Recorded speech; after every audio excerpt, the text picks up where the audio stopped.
فیض شاہ جہاں صدائے رمضان۔ بسم اللہ الرحمن الرحیم۔ مولا صلی وسلم دائما ابدا علی حبیبک خیر الخلق کلہم یا رب بالمصطفیٰ بلغ مقاصدنا واغفر لنا ما مضى یا واسع الکرم۔ السلام علیکم ناظرین و سامعین کرام، 9 نیوز HD کے لائیو اسٹوڈیو سے رمضان المبارک کی اسپیشل ٹرانسمیشن صدائے رمضان کے ساتھ آپ کی خدمت میں حاضر ہے آپ کا میزبان محمد لقمان رضا۔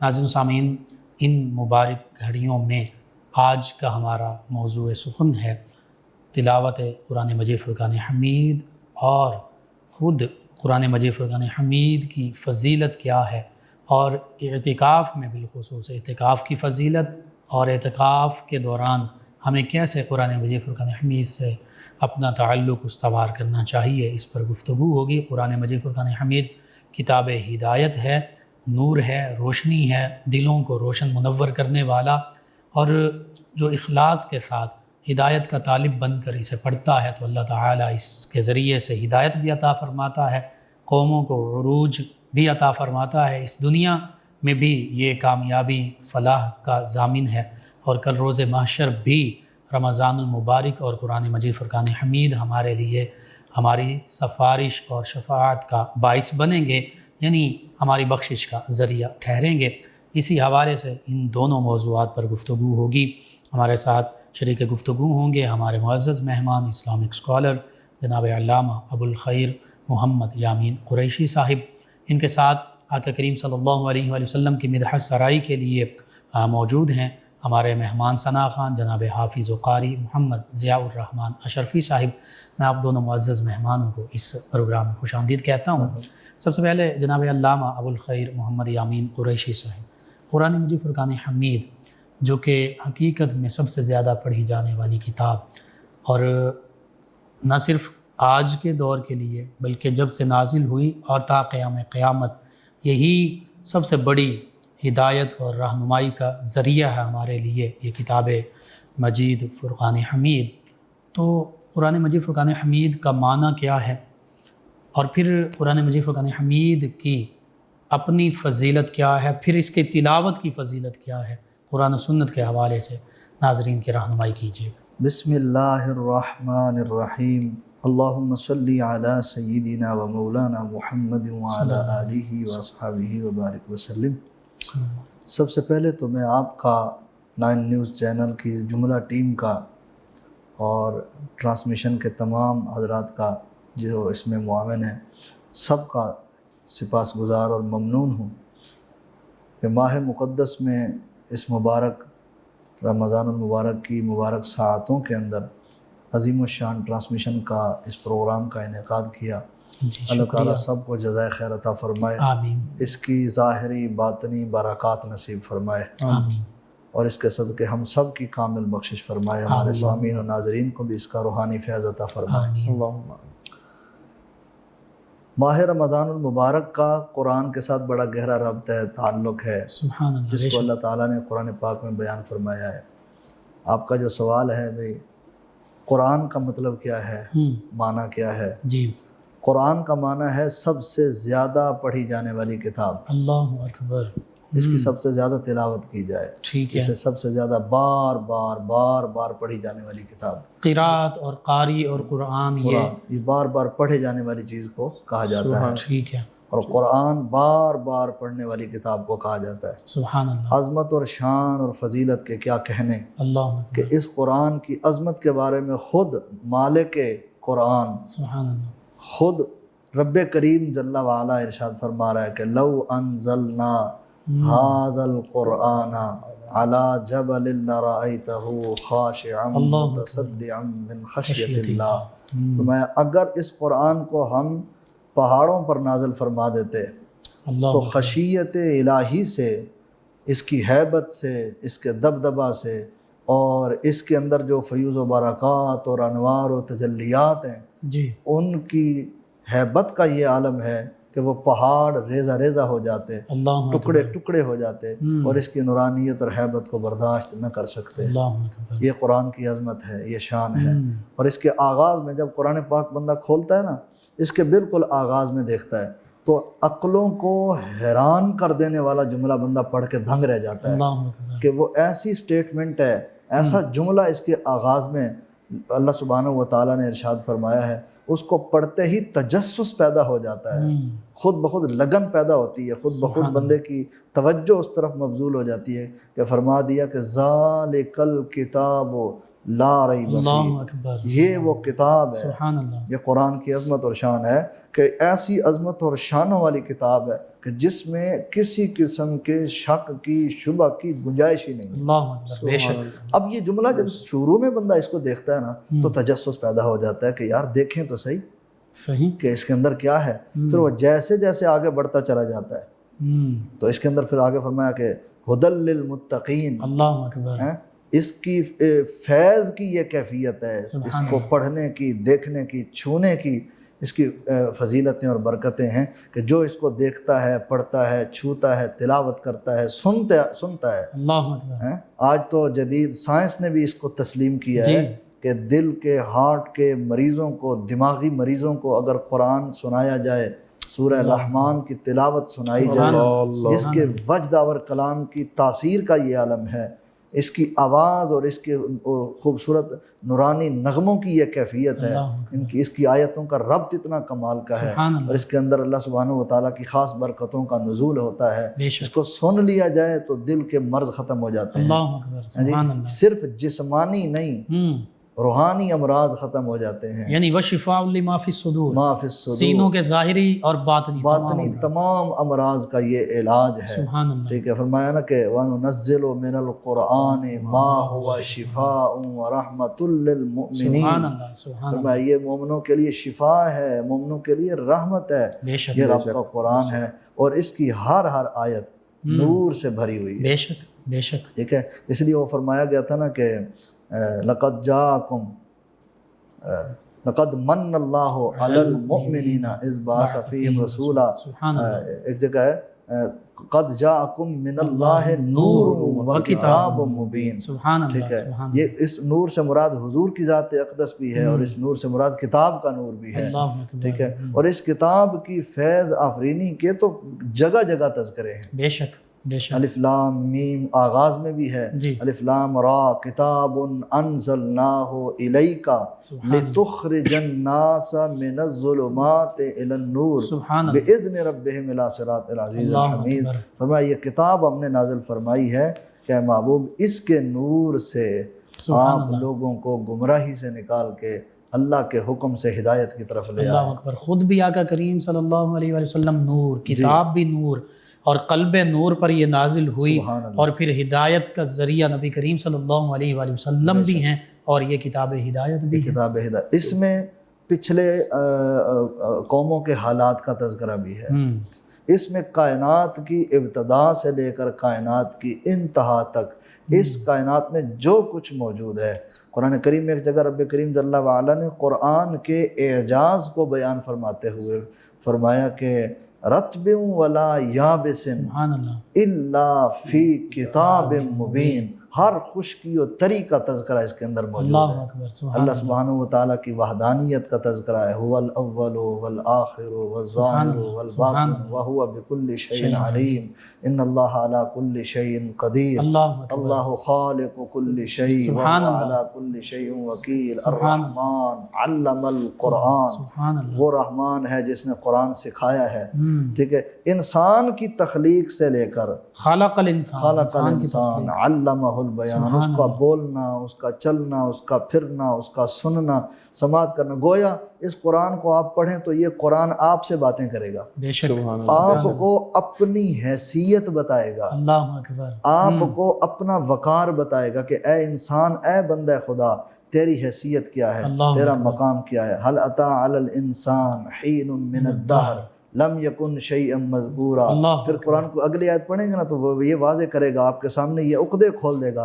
انا خلقنا الانسان من نطفۃ امشاج نبتلیہ فجعلناہ سمیعا بصیرا. ٹھیک ہے، ہم نے تمہیں تخلیق کیا ایک نطفہ سے، ٹھیک ہے، اور پھر اس کے بعد تمہیں سننے اور دیکھنے کی صلاحیت بخشی. گویا آپ قرآن کو پڑھتے چلے جائیں اور اپنے آپ کو پہچانتے چلے جائیں. جب آپ اپنے آپ کو پہچانیں گے تو عارفین کا قول ہے من عرف نفسہ فقد عرف ربہ، یعنی رب کو پہچاننے کا بہترین شاندار ذریعہ ہے. اور قرآن کو نازل ہی اسی لیے کیا گیا ہے تاکہ ایک بندہ خدا اپنی حیثیت کو پہچان کر اپنے رب کی معرفت حاصل کرے. سب اسی لیے کہا گیا بے علم نتواں خدا را شناخت. بے شک، یعنی قرآن مجید فرقان حمید کو تلاوت کرنا تو باعث اجر و ثواب ہے بے ہی، شک، بے شک، اور اس پر کتنی نیکیوں کا ذکر ہے، بے شمار فضیلتوں کا تذکرہ ہے احادیث میں.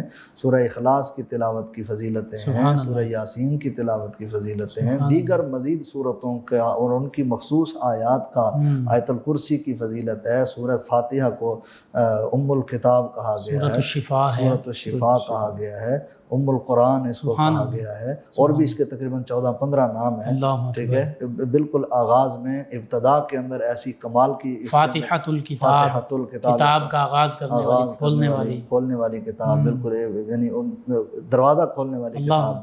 ٹھیک ہے. اچھا، اس میں عرض کر رہا تھا نا کہ اللہ تعالیٰ نے جب اس حضرت انسان کو اس کی حقیقت بتائی ہے نا، آگے فرما دیا انا ہدیناہ السبیل، ہم نے تمہارے لیے قرآن میں بھی اپنے محبوب کی سیرت میں بھی ہم نے تمہارے لیے ہدایت کا راستہ واضح کر دیا ہے. سبحان اللہ. اب جب ہر چیز واضح ہے، بندہ پڑھ لے، تلاوت کر لے، سمجھ لے، سن لے، دیکھ لے. آگے فرما دیا کہ اما شاکرا و اما کفورا، اللہ اکبر، تمہاری مرضی کہ اس میں سے تم شکر کرو یا تم اس کا کفر کرو. تو اگر قرآن پاک ہم کھولیں ہی نہیں، تلاوت بھی نہ کریں، اس کو سمجھ کر پڑھیں بھی نہیں، علماء فقہا ان کے پاس بھی نہ بیٹھیں، تو پھر قرآن کا پیغام ہمیں ہماری اپنی ہی بدقسمتی ہوگی، ہماری اپنی ہی محرومی ہوگی.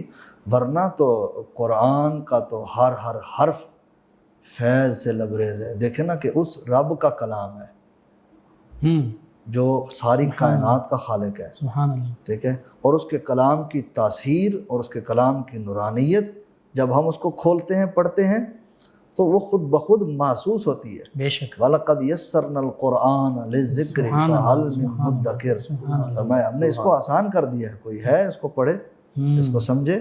اس کے اندر ہدایت ہے. ان هذا القرآن يهدي للتي هي اقوم ويبشر المؤمنين الذين يعملون الصالحات. اور یہ قرآن ہے جس میں قوموں کے لیے ہدایت ہے، مومنین کے لیے بشارت ہے.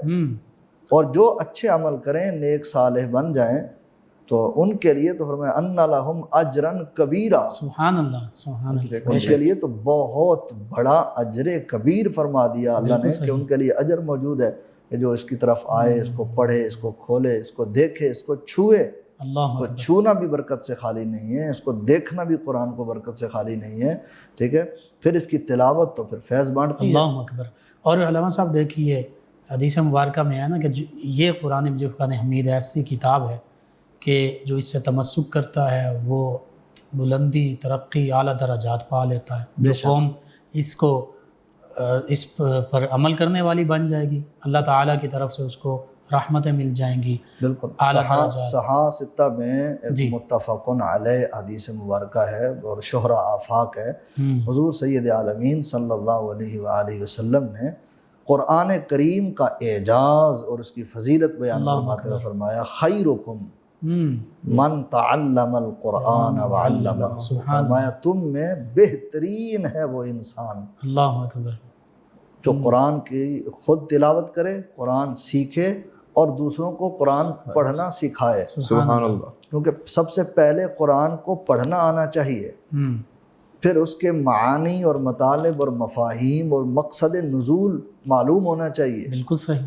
پھر اس کے بعد جب آپ اس کو تلاوت کر کے معاشرتی زندگی میں اپنے اوپر اس کو نافذ کرتے ہیں، پھر قدم قدم پر آپ اس سے فیض پاتے ہیں. سبحان اللہ. اور رمضان اور مبارک کے اندر جو آپ نے یہ پروگرام شروع کیا قرآن کریم کی فضیلت اور برکت کے حوالے سے، تو اس کا تو رمضان کے ساتھ بڑا گہرا ربط ہے، تعلق ہے. فرمایا شہر رمضان الذی انزل فیہ القرآن ھدی للناس وبینات من الہدی، یہ وہ مقدس مہینہ ہے جس میں ہم نے اس ماہ مبارک کے مبارک لمحات کے اندر اس مبارک کتاب کو، اس برکتوں رحمتوں والی شانوں والی لا ریب کتاب کو ہم نے نازل فرمایا۔ اللہ اکبر، اور یہ ہدی للناس، ہدی للناس، جو اس کو پڑھتا ہے، جو اس کو چھوتا ہے، اس کے سینے میں ہدایت کا نور اتر جاتا ہے، اس کے من میں ہدایت کا رنگ آ جاتا ہے۔ اللہ اکبر۔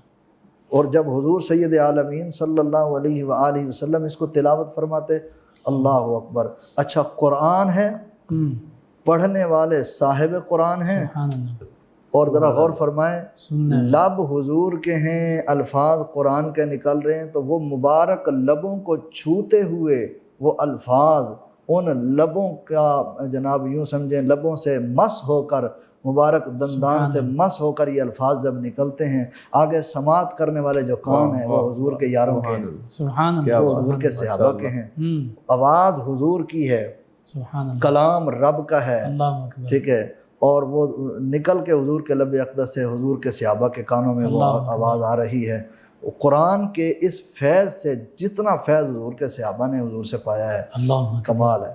اللہ اکبر۔ قرآن کریم جہاں ظاہر اور باطن سنوارتا ہے، وہیں یہ بندے کو اللہ کے قریب کر دیتا ہے، اللہ اکبر، بے شک بندہ اللہ سبحانہ و تعالیٰ کے قریب چلا جاتا ہے۔ حضرت فاروق اعظم رضی اللہ تعالیٰ عنہ کا ایک واقعہ میں نے پڑھا کہ حضور سید عالمین صلی اللہ علیہ وآلہ وسلم پر جب قرآن نازل ہو رہا تھا تو اس وقت مکی زندگی میں حضرت فاروق اعظم جب اپنے غلط ارادے کے ساتھ حضور کے کاشان اقدس کی طرف بڑھ رہے تھے تو کسی نے بتایا کہ آپ کی بہن جو ہے وہ اسلام لے آئی ہیں۔ تو یہ جب اپنی بہن کے گھر پہنچے، مختصر یہ تو وہاں پر قرآن موجود تھا، سورہ طٰہٰ کی کچھ آیتیں آغاز کی ابتدائی جو ہیں وہاں پر موجود تھیں، تو ان کے سامنے وہ قرآن پیش کیا گیا، ان کے سامنے لایا گیا، تو یہ چونکہ پڑھے لکھے تھے، پڑھنا جانتے تھے، تو جب انہوں نے قرآن کی ان آیتوں کو لکھا ہوا اس مسودے میں آپ نے پڑھنا شروع کیا نا، اس قرآن کے فیض کا عالم دیکھیں۔ فاروق اعظم پڑھ رہے ہیں، ٹھیک ہے، حالت کفر تھی، اور جب اس کو پڑھا طٰہٰ ما انزلنا علیک القرآن لتشقی الا تذکرۃ لمن یخشی تنزیلا ممن خلق الارض والسماوات العلی الرحمن علی العرش استوى له ما فی السماوات وما فی الارض وما بینہما وما تحت الثری۔ ان آیتوں کو پڑھتے جا رہے ہیں اور آنکھیں برس رہی ہیں۔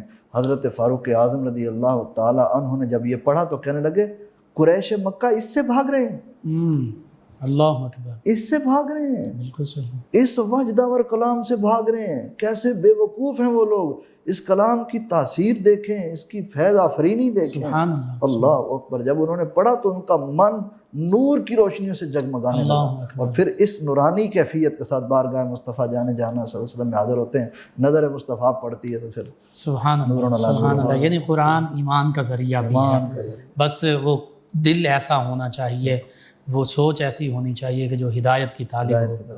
اللہ اکبر۔ ناظرین، ان بابرکت لمحات میں قرآن مجید فرقان حمید کی فضیلت کے حوالے سے گفتگو ہو رہی ہے، اور حقیقت یہ ہے کہ ہم مختصر سے وقت میں قرآن مجید فرقان حمید کی فضیلتوں کا احاطہ ہی نہیں کر سکتے۔ بہرحال برکت کے لیے، تعلیم کے لیے اور انسپائریشن کے لیے، اور حقیقت یہ ہے کہ قرآن مجید فرقان حمید اس کی تلاوت بھی لازمی ہے، اور اس کو سمجھ کر پڑھنا اور اخلاص کے ساتھ عمل کرنا بھی لازمی ہے۔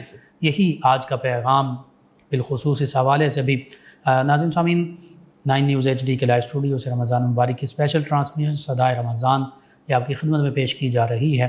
ایک خوبصورت کلام ہمارے مہمان ثنا خان جناب حافظ قاری محمد ضیاء الرحمن اشرفی صاحب اس کو ہمارے سامنے پیش کریں گے۔ جی جناب حافظ قاری محمد ضیاء الرحمن اشرفی صاحب۔ میرے مصطفیٰ کا ہمسر سبحان اللہ نہ ہوا نہ ہے نہ ہوگا، میرے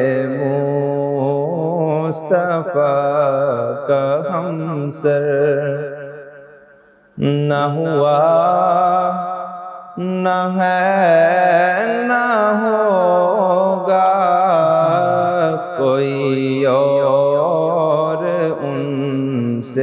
بہتر نہ ہوا نہ ہے نہ ہوگا کوئی اور ان سے بہتر نہ ہوا نہ ہے نہ ہوگا میرے مصطفیٰ کا ہمسر سبحان اللہ، کیا بات ہے میرا یقین کامل کہ حضور کے علاوہ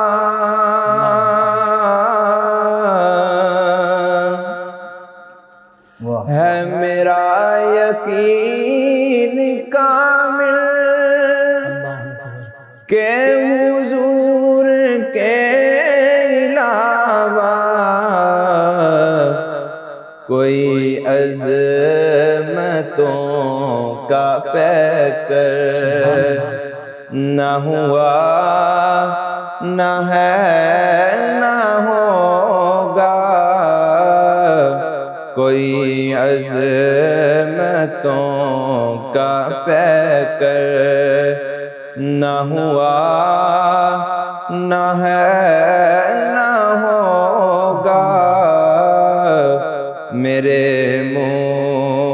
مصطفیٰ کا ہمسر وہ امانت و دیانت وہ صداقت و عدالت وہ امانت و دیانت وہ صداقت و عدالت کوئی ایسا حق کا مظہر نہ ہوا نہ ہے نہ ہوگا کوئی ایسا حق کا مظہر نہ ہوا نہ ہے نہ ہوگا میرے مصطفیٰ کا ہمسر ہو پسینہ جس کا خوشبو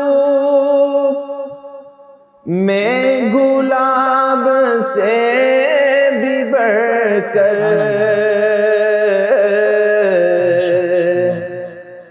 ہو پسینہ جس کا خوشبو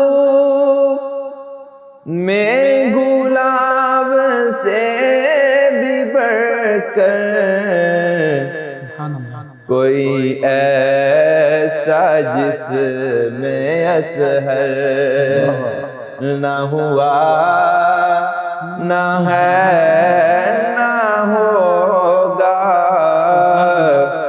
کوئی ایسا جس میں اطہر نہ ہوا نہ ہے نہ ہوگا میرے مصطفیٰ کا ہمسر در مصطفیٰ سے ہم کو جو ہوا تو فیل حاصل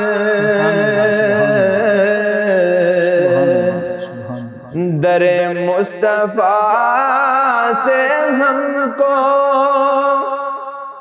جو ہوا تو فیل حاصل کہیں اور سے میسر نہ ہوا نہ ہے نہ ہوگا کہیں اور سے میسر نہ ہوا نہ ہے نہ ہوگا بے شک بے شک میرے مصطفیٰ کا ہمسر نہ ہوا نہ ہے نہ ہوگا کوئی اور ان سے بہتر نہ ہوا نہ ہے نہ ہوگا۔ سبحان اللہ، جزاک اللہ جزاک اللہ، ماشاء اللہ۔ ناظرین و سامعین، 9 نیوز HD کے لائیو اسٹوڈیو سے رمضان المبارک کے ان بابرکت لمحات، ان مبارک گھڑیوں میں یہ خوبصورت پروگرام جو آج کے ہمارے معاشرے کی ضرورت بھی ہے۔ آج حقیقت یہ ہے مسلمان جو ہیں پوری دنیا میں ذلت، رسوائی اور پستی کا شکار ہیں۔ اس کی سب سے بڑی وجہ یہی ہے، اسلام سے دوری، قرآن سے دوری، صاحب قرآن سے دوری، رب رحمان سے دوری۔ یہ ہم ان چیزوں سے دور ہو چکے تو اب ذلت اور رسوائی ہمارا مقدر بن گئی۔ ہمارے اسلاف انہوں نے قرآن کے دامن کو تھاما تو پھر وہ اس دنیا کے بھی امام ٹھہرے۔ سیدنا علی المرتضیٰ کرم اللہ وجہہ الکریم آپ فرماتے ہیں کہ جب میں یہ چاہتا ہوں کہ میں اللہ سے ہم کلام ہوں سبحان تو پھر میں نماز ادا کرتا ہوں، اللہ کی بارگاہ میں سر بسجود ہو جاتا ہوں، اپنی عرض اللہ کی بارگاہ میں پیش کرتا ہوں، اور جب میں یہ چاہتا ہوں کہ اللہ مجھ سے ہم کلام ہو تو پھر میں قرآن مجید فرقان حمید کی تلاوت کرتا ہوں۔ یعنی یوں محسوس ہوتا ہے جیسے اللہ مجھ سے کلام فرما رہا ہے۔ یہ قرآن مجید فرقان حمید کا اعجاز ہے۔ علامہ صاحب، قرآن مجید فرقان حمید پر ہم جتنی بھی گفتگو کریں بالکل کم ہے، اور چونکہ یہ ماہ رمضان المبارک اور پھر تیسرا عشرہ قریب ہے، اعتکاف کا معاملہ پیش آتا ہے۔ نبی کریم صلی اللہ علیہ وسلم کی سنت مبارکہ، لوگ اعتکاف میں بیٹھتے ہیں اور بعض اوقات نوجوان بھی ہوتے ہیں، وقت ضائع کر رہے ہوتے ہیں بعض اوقات، اللہ ماشاء اللہ۔ تو اعتکاف کیا، اس کی فضیلت کیا، اور پھر اعتکاف کو ہم قرآن کے نور سے کیسے روشن کر سکتے ہیں؟ سبحان اللہ، بہت ہی خوبصورت اور موقع کی مناسبت سے آپ نے اس طرف اشارہ کیا جی تاکہ نوجوانوں کے لیے، خصوصاً معتکفین کے لیے، جی جہاں ہم خوشخبریاں بیان کریں وہاں ان کے لیے کچھ اعتکاف کے اصول بھی بیان ہوں، بالکل صحیح، اعتکاف کے آداب، مسجد کے آداب جی اور مقاصد اعتکاف سبحان اللہ، وہ بھی بیان ہوں، کیونکہ قرآن کریم کے اندر ہمارے لیے زندگی گزارنے کے جو اصول بیان کیے گئے ہیں وہ اصل میں ہمارے لیے، ہماری دنیاوی زندگی کے لیے اور اخروی زندگی کے لیے وہ ہمارے لیے مشعل راہ ہیں۔ بے شک آپ نے جس طرح فرمایا نا کہ ہمارا معاشرہ بے راہ روی کا جو شکار ہو رہا ہے، مذہبی طبقات کے اندر دیکھیں، سیاسی طبقات کے اندر دیکھیں، سماجی حالات دیکھیں، اوورآل اگر ہم اپنے پورے معاشرے کا جائزہ لیں نا تو ایک عجیب سی گھٹن سی محسوس ہوتی ہے، ایک عجیب سی کیفیت ہے، اور تنزلی کی طرف اخلاص ختم ہو گیا ہے۔ کسی بھی ماحول میں وہ ایک خالصتاً کوئی عمل وہ نظر نہیں آ رہا۔ اس کی بہت ساری وجوہات ہیں، ٹھیک ہے، ان میں سے کچھ وجوہات یہ ہیں کہ ہم قرآن سے، جی رب کے فرمان سے، ہدایت کے پیغام سے، مصطفیٰ جانے جانا صلی اللہ علیہ وسلم نے وقت اخیر یہ ارشاد فرمایا تھا، لوگوں میں تمہارے درمیان قرآن چھوڑ کر جا رہا ہوں، اللہ اکبر، سبحان اللہ، اپنی اہل بیت چھوڑ کر جا رہا ہوں، میرے قرآن کا دامن تھام لینا، تم ہر قدم پر کامیاب ہو جاؤ گے، اللہ اکبر، یہ تمہارے لیے کامیابی کی سند ہے، بالکل لیکن صحیح، تم اس کو تھام لینا۔ حضرت شیر خدا کرم اللہ تعالی وجہہ الکریم حدیث پاک کے راوی ہیں، اسے امام طبرانی نے بھی روایت کیا ہے، جی فرماتے ہیں کہ حضور سید عالمین صلی اللہ علیہ وسلم نے فتنوں کا ذکر فرمایا اللہ اکبر، اور فرمایا اتنے شدید فتنوں کا ذکر فرمایا، فرمایا ہر طرف سے فتنے امڑ کے آئیں گے، اٹھ کے آئیں گے۔ تو قربان جائیں حضرت شیر خدا کرم اللہ تعالی وجہ الکریم کی بصیرت پر۔ اسی وقت عرض کرتے ہیں آقا فتنوں کا آپ نے ذکر فرمایا، اس کا حل بھی ارشاد فرمایا۔ سبحان اللہ، ایسے ماحول میں ہم کیا کریں، ہمارے بعد والے کیا کریں، حضور آپ کی امت پھر کیا کریں؟ حضور نے فرمایا بس جب فتنے اٹھتے دیکھو قرآن کی طرف پلٹا، اللہ اکبر، سبحان اللہ، تمہارے ہر معاملے کا حل، ہر فتنے کا حل قرآن میں موجود ہوگا۔ آج ہم دیکھتے ہیں کچھ لوگوں نے ترازو لگا لیا ہے کہ صحابہ کرام اور اہل بیت کے درمیان اور فتنہ گری اور فسادات اور لڑائیاں اور فرقہ واریت اور نفرتیں اور قدورتیں، عداوتیں، دشمنیاں اور عجیب عجیب قسم کے مغلظات اور سارا ماحول آوے کا آوا ہی بگاڑ دیا ہر حوالے سے آپ دیکھیں قرآن کی طرف آئیں، قرآن آپ کا ہاتھ پکڑ کے حیا کی طرف لے جائے گا. آپ قرآن کی طرف آئیں، قرآن آپ کا ہاتھ پکڑ کے مسجد کی طرف لے جائے گا. آپ قرآن کی طرف آئیں، قرآن آپ کا ہاتھ پکڑ کے حلال کی طرف لے جائے گا. قرآن کی طرف آئیں، قرآن آپ کو سیاست سکھائے گا، قرآن آپ کو معیشت سکھائے گا، قرآن آپ کو سماج سکھائے گا، قرآن آپ کو رشتہ داریاں سکھائے گا، قرآن آپ کو والدین کا ادب سکھائے گا، قرآن آپ کو آداب عبادت سکھائے گا، قرآن آپ کو انفرادی زندگی سکھائے گا، قرآن آپ کو ازدواجی زندگی سکھائے گا، قرآن آپ کو ماؤں کے حقوق بتا رہا ہے، قرآن آپ کو بہنوں کے حقوق بتا رہا ہے، قرآن آپ کو بچیوں کے حقوق بتا رہا ہے، قرآن آپ کو جانوروں کے غلاموں کے حقوق بتا رہا ہے، قرآن انسانیت کے آداب سکھا رہا ہے، قرآن آپ کو بارگاہ مصطفیٰ جانا صلی اللہ علیہ وسلم کے آداب سکھا رہا ہے. لا ترفعوا اصواتکم فوق صوت النبی لا تقولوا راعنا وقولوا انظرنا. قرآن آپ کو بارگاہ مصطفیٰ جان رحمت کے آداب کے ساتھ ساتھ حضور کے ساتھ تعلق رکھنے والے صحابہ کے آداب، قرآن آپ کو اہل بیت کے آداب سکھا رہا ہے. یعنی قرآن کے ساتھ جڑ جائیں، آپ کی زندگی اللہ اور اس کے رسول کے احکامات کے عین مطابق بن جائے گی. قرآن سے جس نے رخ پھیرا ہے، وہ سیاستدان ہو، وہ سماجی آدمی ہو، وہ کاروباری ہو، وہ جناب معیشت کی منڈی کا ماہر ہو، جس شعبہ سے آپ تعلق رکھنے والوں کو دیکھیں، اگر وہ قرآن سے جڑے ہوئے ہیں، ان کی زندگی، ان کے اعمال، ان کا کردار خوبصورت ہے. اگر وہ قرآن سے ہٹ گئے، قرآن سے رخ پھیر لیا، بس وہ ہر طرح کی تباہی کا شکار ہو گئے. آج پلٹنے کا وقت ہے. آج ہم بہت پریشان ہو چکے ہیں. ہمارا معاشرہ ایک عجیب سی ایک رنگت اختیار کر چکا ہے. ہر طرف گھٹن سی محسوس، بے چینی، بد امنی ہے. گھروں میں سکون نہیں ہے، سماج میں سکون نہیں ہے، معاشروں میں، دکانوں بازاروں پہ چلے جائیں، لڑائیاں، ہر طرف فساد ہے. ٹھیک ہے، ماں باپ کا احترام وہ نہیں رہا، بیٹا بات نہیں سنتا، بیٹیاں بات نہیں سنتی. کیوں؟ قرآن سے دور ہیں، موبائل کی طرف پڑ گئے، سوشل میڈیا کی طرف پڑ گئے اور حقیقت سے، احکامات ربانی سے دور ہو گئے. لطف نہیں لے رہے قرآن کی آیتوں کا، قرآن کے اندر جو فرامین فیض نہیں حاصل کر رہے. دیکھیں فرمایا گیا تھا کہ کتاب انزلناہ الیک، محبوب یہ کتاب ہم نے نازل فرمائی ہے آپ کی طرف. سبحان اللہ. کتاب انزلناہ الیک مبارک لیدبروا آیاتہ. سبحان اللہ. جو اس میں تدبر کرے ان آیتوں کو غور سے پڑھے، سنے، سمجھے.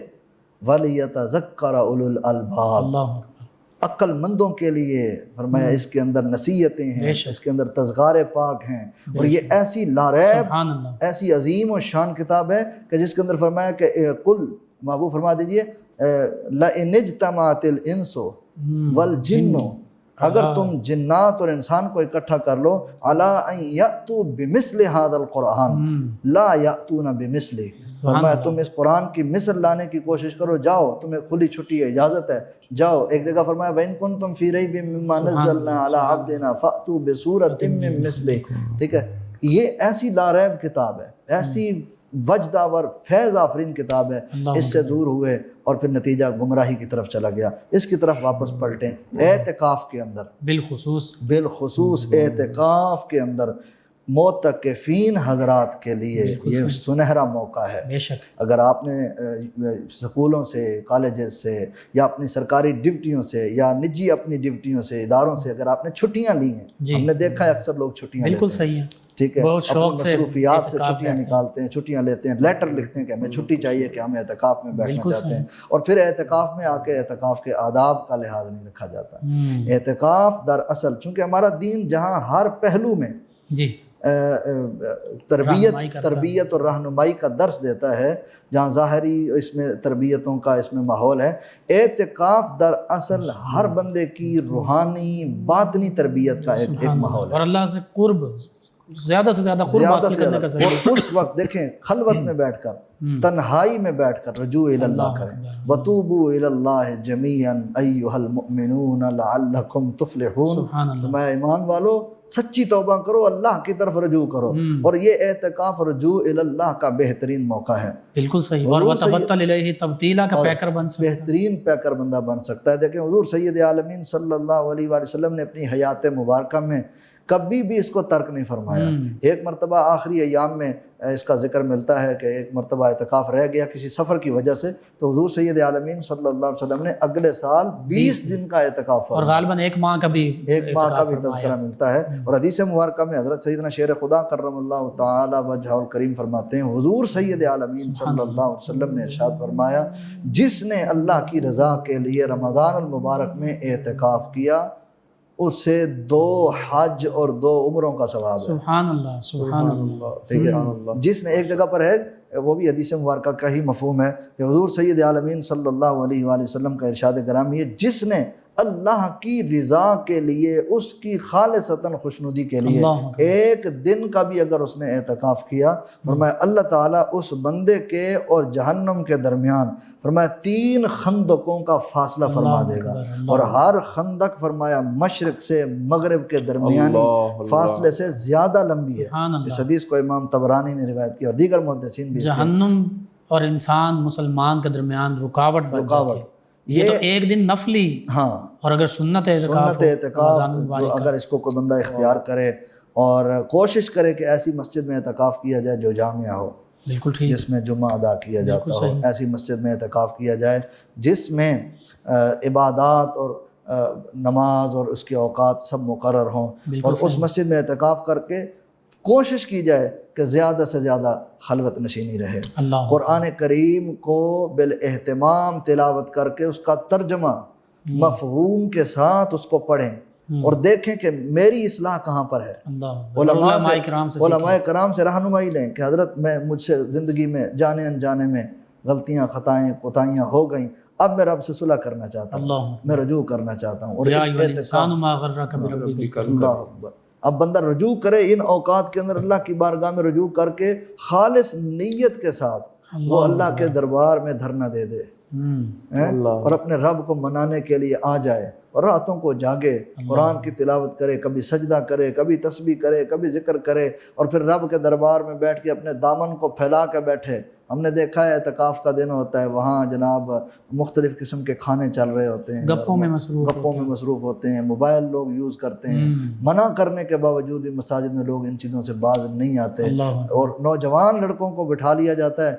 بیٹھنا چاہیے، تربیت اور درس اور سبق سیکھنا چاہیے، لیکن ایسے نوجوانوں کو جو میچیور ہوں، بالکل صحیح، جو کسی بزرگ کا، کسی صحیح اعتکاف کرنے والے کا اعتکاف خراب نہ کروا دیں، گپیں لگا کے ساری رات وہ بیچارے دوسروں کو پریشان کرتے ہیں، اور پھر عجیب قسم کے وہاں وہ تبصرے لے کر بیٹھ جاتے ہیں، جس کی وجہ سے جو صحیح اعتکاف کرنے والے ہوتے ہیں بیچارے، یعنی اعتکاف کا مقصد جو ہے وہی فوت ہو جاتا ہے۔ اعتکاف کا مقصد تو دراصل اللہ کی ذات کی طرف رجوع کر کے خلوت نشین ہو کر، جس طرح حضرت موسیٰ علیہ السلام نے اعتکاف کیا، وہ 40 دن کا جس کا ذکر وَوَعَدْنَا مُوسَىٰ 30 لَيْلَةً وَأَتْمَمْنَاهَا بِعَشْرٍ، وہ الفاظ موجود ہیں کہ اللہ تعالیٰ کی رضا کے لیے انہوں نے اعتکاف کیا، ٹھیک ہے۔ اور حضور نبی کریم صلی اللہ علیہ وسلم نے دیگر حضور کی تعلیم سے فیض پانے والے حضور کی امت میں اکابرین نے بڑے خوبصورت طریقے سے اعتکاف کیا۔ ہم نے دیکھا کہ لوگ اعتکاف کرتے تھے، بالکل کسی سے کلام نہیں کرتے تھے، ضرورت سے زائد کلام کرنے کی ویسے بھی اجازت نہیں ہے، البتہ شرعی مسائل میں، دین کے احکامات میں وہاں پر بات کی جا سکتی ہے، مسئلہ سیکھا جا سکتا ہے، لیکن زیادہ سے زیادہ جس طرح آپ نے شروع میں بات کی کہ قرآن کا رمضان سے تعلق ہے، اور اعتکاف میں زیادہ سے زیادہ تلاوت کی جائے، زیادہ سے زیادہ قرآن کے احکامات اور فرامین کو سمجھا جائے، اللہ کی بارگاہ میں رجوع کر کے کہ میرے مالک تو نے قرآن کے اندر جو چیزیں میرے لیے حلال کی ہیں، میں ان حلال چیزوں کو اختیار کروں گا، جو چیزیں حرام کی ہیں میں ان حرام چیزوں سے اجتناب کروں گا، آج کے بعد میں زندگی قرآن کے سانچے میں ڈھالوں گا، سچی رجوع کر کے، پکا رجوع کر کے، سچی صلح کر کے اللہ کی بارگاہ سے بندہ اٹھے۔ 10 دن کے بعد جب وہ اعتکاف سے اٹھتا ہے تو پھر تو نور و نور چہرے کی رنگت بتا رہی ہوتی ہے کہ سچا صحیح اعتکاف کیا ہے۔ ماشاءاللہ، بہت خوب۔ حقیقت بھی یہی ہے کہ یوں ہی اعتکاف کی فضیلت بھی، برکات بھی حاصل کرنی چاہیے۔ آخر میں علامہ صاحب دعا کے لیے ہاتھ اٹھا دیں۔ بسم اللہ الرحمن الرحیم، الحمد للہ رب العالمین، اللہم صلی علی سیدنا و مولانا محمد وعلی آلہ وصحبہ وبارک وسلم۔ اے مالک و خالق مولا، قرآن کریم کی تلاوت کی برکت کے حوالے سے، اعتکاف کی فضیلت اور برکت کے حوالے سے جو آج کا پروگرام ہوا، اپنی پاک بارگاہ میں قبول فرما، ہمیں قرآن کے نور سے حرفاً حرفاً فیض عطا فرما، لفظاً لفظاً فیض عطا فرما یا رب العالمین۔ تلاوت کرنے، سمجھنے، عمل کرنے اور اس پیغام حق کو دوسروں تک پہنچانے کی توفیق نصیب فرما۔ ماہ رمضان المبارک کے آخری عشرہ کے اعتکاف میں جو حضرات بیٹھیں، اعتکاف کریں، تیری بارگاہ کے اندر صلح کی نیت سے بیٹھیں یا رب العالمین، تیرے محبوب کی سنت کی ادائیگی کی نیت سے بیٹھیں، سونے اللہ ان کی ان اداؤں کو قبول فرما کر پوری ملت اسلامیہ کے لیے، دنیا بھر کے مسلمانوں کے لیے برکتوں کا سامان فرما۔ صلی اللہ تعالیٰ علی حبیب سیدنا مولانا محمد صلی اللہ علیہ وسلم۔ جی ناظرین، 9 نیوز ایچ ڈی کے لائیو اسٹوڈیو سے رمضان المبارک کی اسپیشل ٹرانسمیشن صدائے رمضان کا آج کا پروگرام اختتام پذیر ہوتا ہے۔ اپنے میزبان محمد لقمان رضا، ہمارے معزز مہمان اور ہماری ٹیم کو اجازت دیجیے۔ اللہ نگہبان۔ آخر میں جناب حافظ قاری محمد ضیاء الرحمن اشرفی صاحب نبی محتشم صلی اللہ علیہ وآلہ وسلم کی بارگاہ اقدس میں الہائے عقیدت پیش کریں گے۔ جی جناب قاری ضیاء الرحمن اشرفی صاحب۔ زبان محو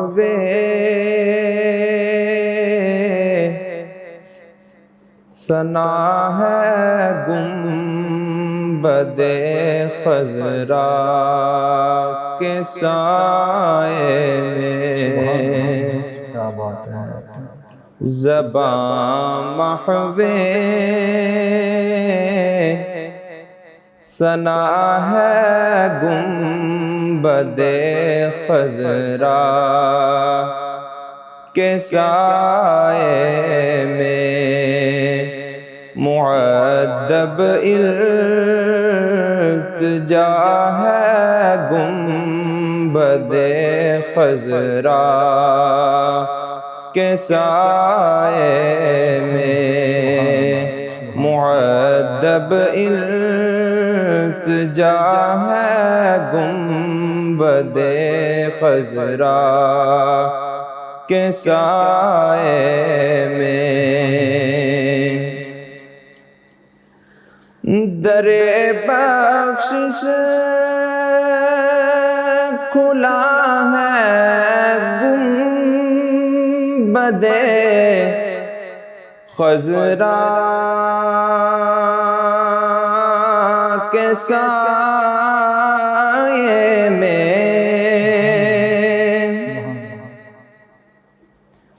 در بخشش کھلا ہے گنبد خضرا کے سائے میں، برا بھی پارسا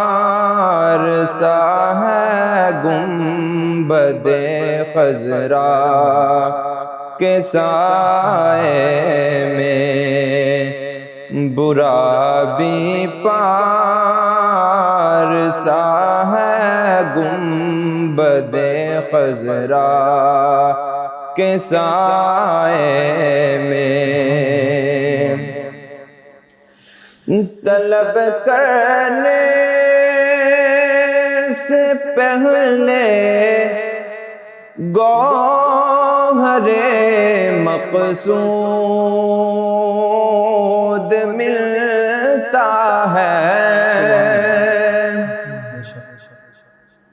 طلب کرنے سے پہلے گوہر مقصود ملتا ہے،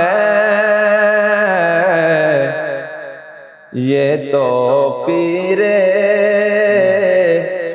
گدا ہے گنبد خضرا کے سائے میں، یہ تو پیر